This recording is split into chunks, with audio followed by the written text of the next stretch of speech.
Ms. Becker, that we have got to invest in capital stuff. It is absolutely crucial. And so I think as part of a longer range plan, and I think as a Board of Estimate and Taxation, we need to sort of be brought on board about what the 3, 4, 5, 6 year plans are down the line in terms of anticipated budget stuff, so we can make some wise judgment when it comes to setting the maximum levy. But I want to be on record that capital improvements have to move to the top of things, because what happens is, as stuff deteriorates and falls apart, it costs so much more to bring it back. And some stuff we're just going to have to probably let go of it so bad. And that's tragic. I've seen that happen in my life and work with nonprofits and churches. And anyway, long story short, I will be supporting the 3.4. I trust the council to reduce that. I think we have to take this capital stuff very, very seriously. And I will support efforts to do that. And I want to be informed. I don't want to find out at the last minute that we've got $2.2 million extra that we didn't plan on. We need to be brought into the loop right as that information is there. I think all the city government needs to work together on that on behalf of the citizens of Minneapolis. Thanks. Thank you. Mayor, we'd love to hear your perspective. Well, I appreciate the conversation, and I very much appreciate consideration of the levy, because sometimes it's fun to have people talking about the tax levy and not being the only one. I will say this is a question of ongoing tax levy. Were we to know more, were we to know that for the foreseeable future we had a lot of certainty that this is actually the level that our pension obligations were going to be, it would be easier to make a decision about the levy, but we don't. This is the first year in 15 years that MRF has been funded at 80%, which is a huge reason for celebration. It's something we've all worked very hard for, but it also speaks to the uncertainty of pension funding in this area. And I don't want us to take a huge risk based on 1 year. 1 year is not a trend. And so reducing the levy based on a 1 year of results is, I think, imprudent. Actuarial tables can change. And most importantly, this has been such a bone of contention at the legislature, and we have seen them fight over and over and over about these sorts of things and about Minneapolis in particular in many arenas. So I don't want to assume that the decisions made will be in perpetuity, and I also don't want to put a target on our back with the legislature saying, well, we did this thing for the city around MRF, and now, why aren't they sort of taking that and doing what they said they would do with it? So we don't know what future legislatures are going to do. We almost didn't get it this year, and we can't rely on it in the future. And if we reduce our levy to account for this and then find out later we need more dollars, and we've seen this happen before, we have to levy even more to make up for the fact that we didn't levy it this year and that we would need more next year. So in this budget, but I do hear and understand the argument about, look, if we have extra money, if we know that our fund balances are bigger than they need to be, that's a problem. And that's why in the budget I proposed to the council, I did a very significant fund balance adjustment. I saw the places where our non-property tax revenues were higher, that expenditures were lower, that our fund balance was accruing at a much faster rate than our policy even asked for, and made some adjustments to that so that we could right-size our budget moving forward. That's the philosophy I bring and carry. I know that it was at the request of many council members, including the Ways and Means Chair and the council president, having that conversation. And so I want to make sure that we continue to be prudent in that way, continue to be prudent now, knowing that if it becomes an issue in the future, none of us want it. None of us want to have more than we need accruing year over year. But this year it's prudent to make sure we wait. And am I hearing you say then you would like this money to stay in the pension management fund so that we are more certain moving forward? Well, my understanding is the motion before us is about lowering the levy. The pension levy. It was about levy. lowering the pension levy. Right. Wait, say Right. that again? So I don't think that Commissioner Becker's motion was seconded, was it? No, Or- it was not. Okay. So the motion we have before us is about lowering the pension levy, and I'm speaking against lowering the pension So levy it would in stay an then in ongoing the way. pension management fund. Yes. Okay, thank you. I just want to make sure that's clear. Yeah, yes, Jack. To me, it seems, from what I hear, is one possible consideration would be to lower the pension levies for pay 16, put that additional 2.2 million in a permanent improvement fund for one-time capital needs related to buildings, with the understanding that, we know we're going to get this money unless the legislature changes it for 17, this next legislative session, and if it goes back up again, we know that 2.2 was in the PI tax in 16, it can go back to the pensions in 17 then. So you have a 1-year drop in pensions, a 1-year increase in PI tax. That still preserves you out your flexibility with regards to the pensions, because you're budgeting in the out years for pensions what you paid for in 15 with pensions. I mean, Yes, that's kind of what I hear. okay, so, I mean- Mayor? There's a significant fiscal issue in what you're saying, Jack, in that, as the policymakers deliberate on this, we know that that would actually lower the base levy. And so we would have to do more than just have something set aside in account if we knew that it was going to be ongoing for the future. And I think Ms. Christensen might be able to speak to that as well. Chair Tab and members of the Board of Estimate and Taxation, as a point of clarification, I'm not certain that the pension management or the pension levy is certified as a special levy and therefore legally restricted to be retained into its own fund. And again, the pension levy is merely a portion of an overall tax levy that's approximately 10 times the size of the pension management levy. And if there was an opportunity for that levy to, for funds garnered through that levy to not be needed in 2016, if projections come true, that money would be available for other purposes. It would not need to be earmarked into a specific place at this particular point in time, unless it were to be moved into the bond redemption levy. The others, other than charter, that we don't certify the pension management or the pension levy to the state.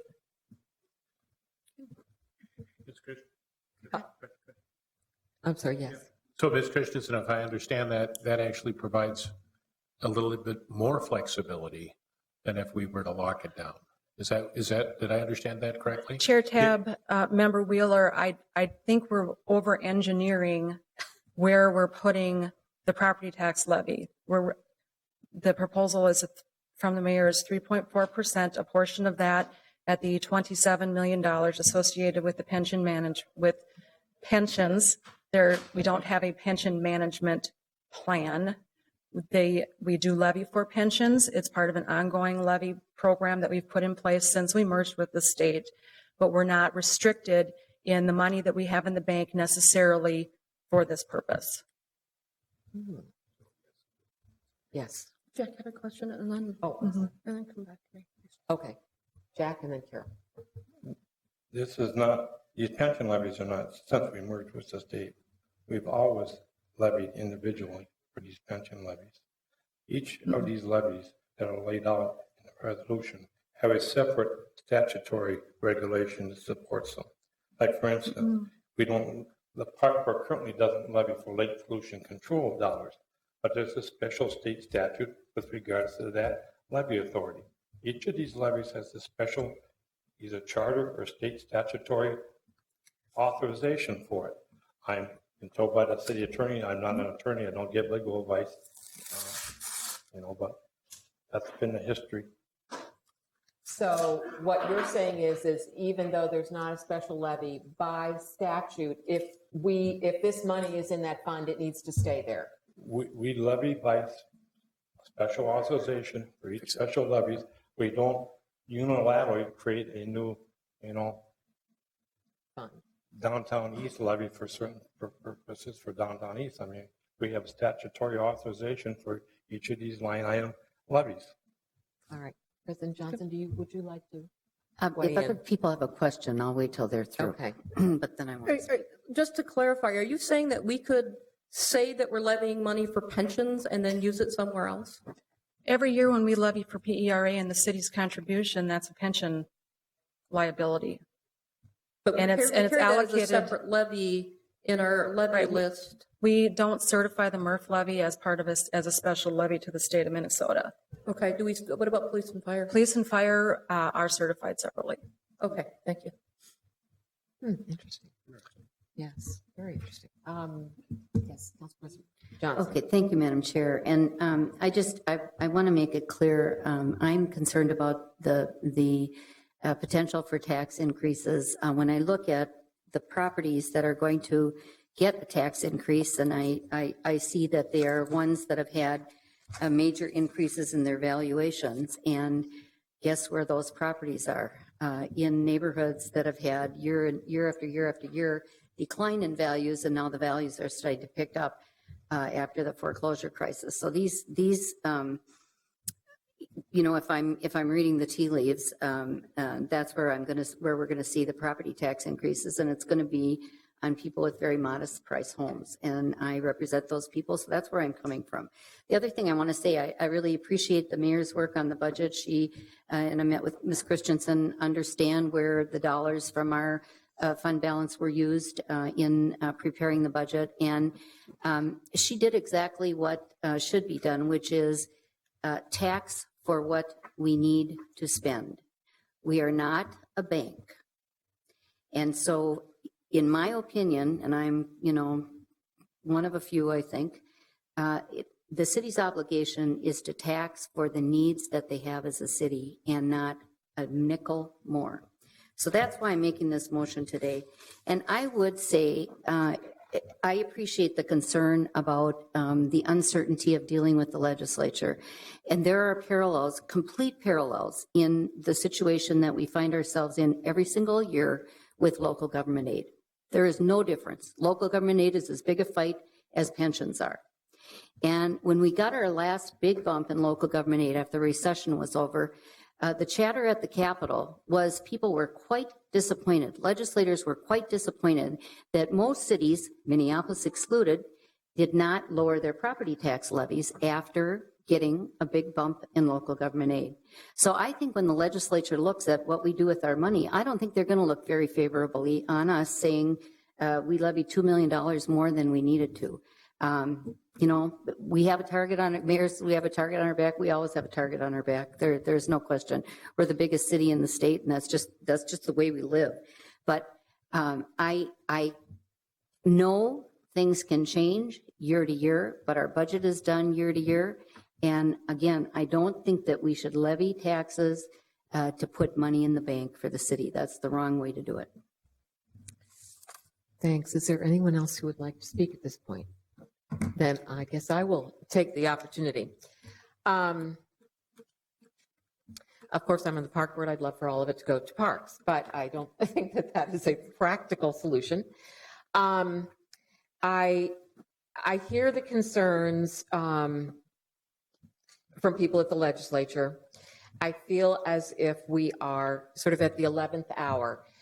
I don't think it's necessary. I don't personally think it's the responsibility of the Board of Estimate and Taxation to decide where this money ought to be spent. I think that really is a city council function, and I think they take that job seriously. And I wish we sort of knew exactly where this money was going, but I know that we got this information at the last minute. My own personal preference would be if we left it in the, and I know we don't have a separate fund, but in the pension management area, if you will, to make sure that we look at, that we are comfortable that the reduction that we're going to get is coming, and that next year the mayor and the city council, understanding then that another year has passed and understanding sort of more about what's going on in the tea leaves, could then look at the full impact of this reduction plus the potential for the additional reduction next year, and really have a robust discussion about where that money ought to go. That's my own, that would be my preference, is to sort of hedge our bets this year and then move forward next year with a fuller discussion. And again, I think we can start the discussion a lot earlier, now knowing much more about what we know. And again, I certainly understand exactly where President of the Council Johnson is coming from, because I live in a very high tax area. And so we get hit I can't even begin to tell you what my taxes are. But again, I think, but I do have concerns also about the legislature. And if we have another legislature that is, like the last one, it's incredibly, it was very, very unpleasant for us at Park Board last year at the legislature. So I understand that, but I certainly understand sort of the hedging the bets feel as well. So again, my preference would be to sort of leave it there, then have the larger discussion next year about how we can spend this. So with that, I think we've got a motion on the table. Do you want to speak? Yes. No, I just wanted to make sure we clarify that the motion on the table is the substitute Which is, yes, correct. to reduce the pension levy. Exactly.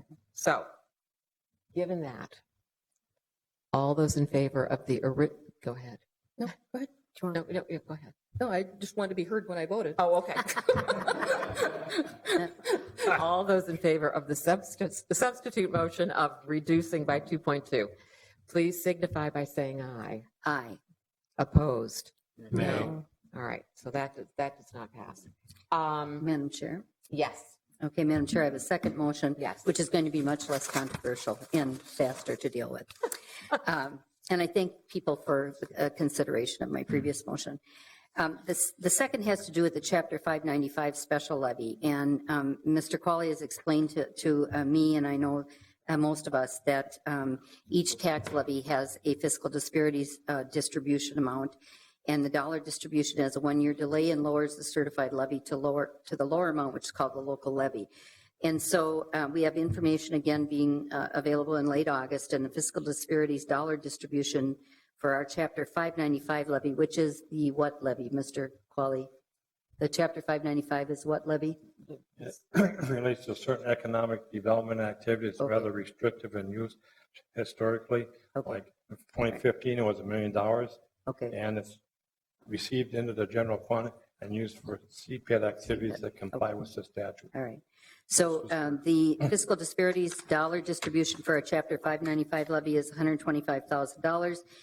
If there is no certified Chapter 595 levy to offset the $125,000, it will be returned to the area-wide fiscal disparities pool. So I'm going to move that the certified levy of $130,000 would be reduced by the $125,000 to a local levy of $4,231, or a tax capacity rate of 0.002, which is Second. a very small amount, 5 cents on a $243,000 house. It will net, this will result in a net, how many dollars to the city, Mr. Qualley? Basically, the $130,000 levy will be offset by $125,007 Okay, from the fiscal disparities pool. Right. The amount spread among the local tax base will be approximately $4,000. Without this action, the 125 will go back to the fiscal disparities Yep. pool for distribution to everybody next year. And I'm seconding that. And is there any discussion on this one? Is there a second on it? All right, all those in favor of this motion, please signify by saying aye. aye. Aye. Opposed? All right, that passes unanimously. All right, so now we are back to our original motion of setting the maximum levy. It would be the maximum levies as per the mayor's budget, with the inclusion of the 130 for Chapter 595. I assume that the 2,210 put back to the pension funds was basically prorated among the three, funds. Because nowhere in the mayor's budget do they break it out specifically. So I assume it's the amount provided by President Johnson's amendment with $2.2 million added back on a prorational basis, which we'll put each of them slightly above the requirement. I mean, So you're saying it's $4,000, Bob? No, the motion is subject to, the 595 levy was adopted as part of the mayor's. Now we have the mayor's with the 595 included in it. It's the budget as amended. Yeah, with the 595. Yes. But we need to break out the pension levies. We don't levy 27,310. We levy 3 individual levy components is what I'm He's saying. saying- Oh. and so And he's saying. what I want to do is take Proportionate. the $3 amount in President Johnson's handout and add the prorational basis from the 2.2 million back to each levy. So each levy would be slightly above the amount required. And that. Okay, do we have those exact numbers here? Well, they're shown on page 4 of President Johnson's handout. Those are the actual levies, but the 2.2 million will be prorated based to those. So the bulk of it obviously would go to Murph, and smallest part would go to fire. But each one of them would give it a little bit more. Yes. Ms. Jack, Becker? Jack, so how much of that goes to Murph? How much of that goes to police and fire? Because my understanding is police and fire is a certified levy, and so those amounts could not be transferred elsewhere, but the Murph amount could be transferred elsewhere, correct?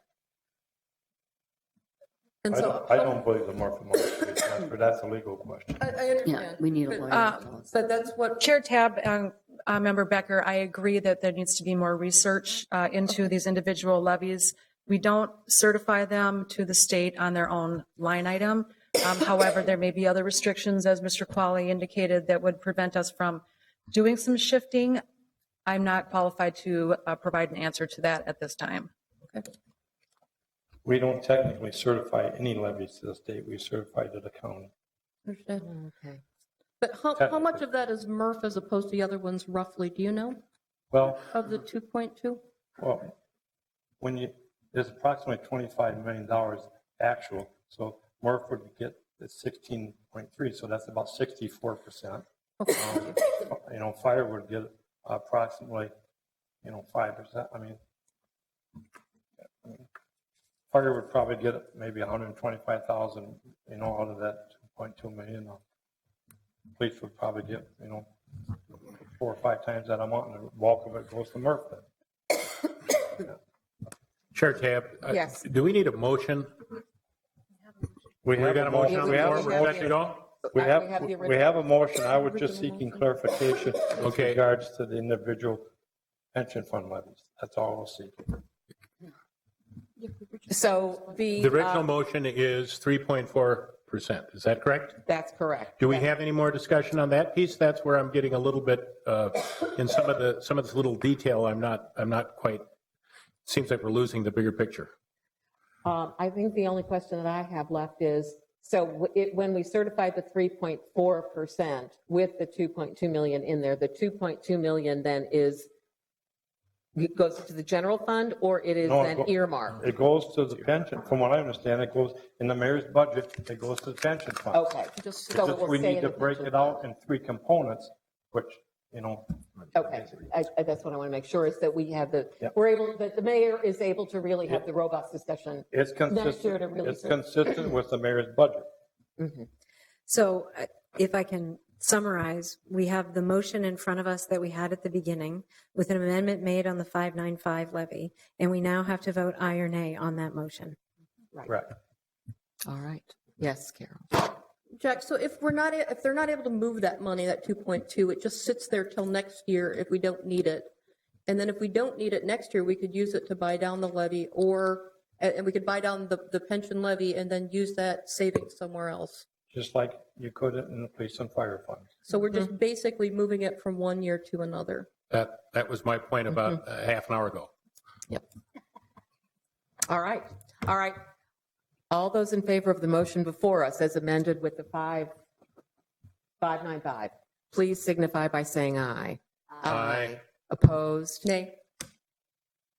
All right. I think we did it, people. That concludes item number 2. Okay. So Jack, you have all the numbers that you need? Yes, all right. I do. The next is consideration of future property tax levy management related to the closed pension funds, reduction in future out year property tax levies. All right. This one, three. Does everyone have an understanding of this? Do we want any kind of a presentation, or are there questions to be asked? All right. I don't see any questions here. What action are we being asked to take? I think we are being asked to move this forward to the city. Jack? That would basically be on the last page 4 of the first handout. Where it says direction to staff. 1, stop working on this. 2, prepare a cover letter and submit to the city council, committee of ways and means, or intergovernmental relations, or both, for request for consideration as part of the 2016 legislative program, or other direction.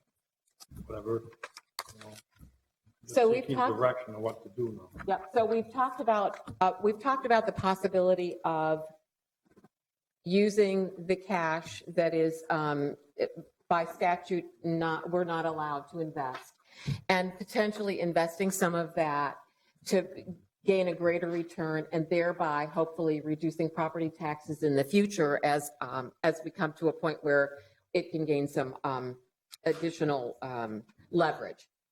And I think I would like to see this move to the city council for consideration, and ask them to take a serious look at this. Questions or discussion? Yes. Madam Chair, I would move item 2 then, prepare the cover letter, and submit to the City Council Ways and Means and Intergovernmental Relations for request for consideration as part of the 2016 legislative program. I am interested in this. The City of Duluth actually does this. We did this at MRF when we were to the point of trying to improve the returns at MRF, where we sent some of the money to the State Board of Investment. They, of course, have a much larger pool of funds to invest. Their historical returns have been dramatically better than obviously what we can get as a city, because we're limited in the investments that we can make. And of course, there are always risks. There are years that the market is down, but overall, the performance of the State Board of Investment has been really remarkable. And I'm certainly not thinking that we should move a whole, I shouldn't say a whole bunch of money. Right. But because it's a bunch of money. Right. All of it, yes. But I think as a test, it might make some sense for us to look at some of the fund balances we have in some of our accounts. And I'm not talking about the general fund necessarily. Actually, a fair number of our MRF employees come out of the Public Works Department, where the stormwater fund can be used, that kind of thing, those fund balances. So I think this is a good idea to move it to the council to make the decision about whether we should go forward with this, and have our finance staff then, prepare a recommendation for us. All right. Questions? Mr. Quincy. Thank you, Madam Chair. I agree with the council president. This is something that I think the city should at least consider, but it should be known to this group and to everybody. To be able to do this would require significant legislative changes, so that we're talking about considering putting it on the legislative agenda for the city going forward, if there's some appetite for that at the council level. So I just wanted to clarify that, because this is a pretty significant change to our investment policies and our financial policies, which are passed each year as part of the budget. And so we'd be able to look at it in the context of this year's budget, but probably not be able to make a decision on that without legislative guidance. So we're going to be looking at this seriously, because I think it's appropriate that we take this up, but it's outside the purview of the Board of Estimate and Taxation, but I think the city would be welcoming such a letter, as the council president indicated. Yes, Mr. Wheeler. It really made a huge difference in my hometown of Duluth, where I served on the city council back in the 90s. And they have really turned their very difficult financial condition around. You're right, it does take legislative work, and we all know how much fun that is, don't we, Mr. Ranieri? Anyway, I think it's really important that we put it on and take a really close, hard look at it, because if we're able, and I guess the Board of Estimate and Taxation doesn't have any direct impact, but because we do help set the property maximum levy, and because we are concerned about property taxes, it is really appropriate that we figure out a way that could return better returns to the taxpayers in Minneapolis and actually reduce taxes on the out years. So I think it's a good thing to explore. I don't think it's going to be easy. Nobody thinks it would be. On the other hand, I think being good stewards of the resources that we have is something that's really important to the Board of Estimate and Taxation and all the citizens of our city. Thank you. Any other comments? Thank you, Madam Chair. For me, I hesitate. I think it would take a lot of scrutiny for me, this proposal, because I hesitate to put too many eggs in a state basket. Understanding that folks want to take a look at this, the thing that I would ask would be that the cover letter, should this pass, that the cover letter not be drafted in such a way that it puts a thumb on the scale in favor of actually doing this, but that it be drafted in such a way that says this is an option. This is an option to the extent that there is staff input. Here are the upsides and here are the downsides. And frankly, since it is a letter coming from the Board of Estimates and Taxation to the council, I, as a member, would like to take a look at it before it is sent. Fair enough. Well, yes. I would like to compliment Mr. Qualley on the work that he's done on this. I think it's a brilliant idea that, if we're going to have cash around long term, we might as well invest it long term rather than investing long-term cash and in short-term investments and not getting a good return.